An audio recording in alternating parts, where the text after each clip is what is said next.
Hello everyone, channel में फिर से स्वागत है। आज हम बात करेंगे भोजपुरी सिनेमा की दो सबसे बड़ी स्टार्स आम्रपाली दुबे और अक्षरा सिंह, इनकी ग्लैमरस लाइफ के बारे में। रेडी हैं इनकी शानदार लाइफस्टाइल की एक झलक देखने के लिए?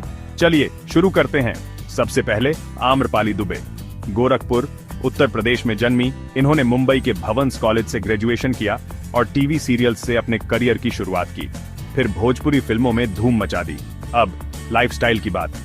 आम्रपाली मुंबई में एक बहुत ही मॉडर्न घर में रहती हैं। इनके कपड़े ट्रेडिशनल और वेस्टर्न दोनों का परफेक्ट मिक्सचर। इन्हें लग्जरी कारों का बहुत शौक है और ये इंस्टाग्राम और यूट्यूब पे बहुत एक्टिव रहती हैं।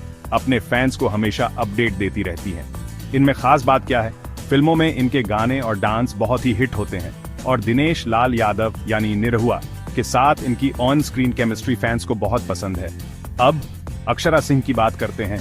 पटना, बिहार में जन्मी इन्होंने अपने एक्टिंग और म्यूजिक के पैशन को एक सक्सेसफुल करियर में बदल दिया। आज ये भोजपुरी सिनेमा की सबसे ज्यादा कमाई करने वाली एक्ट्रेसेस में से एक हैं। अक्षरा की लाइफस्टाइल भी उतनी ही धमाकेदार है। इनके पटना और मुंबई दोनों जगह घर हैं। इनका स्टाइल ट्रेडिशनल और मॉडर्न फैशन का मिक्स।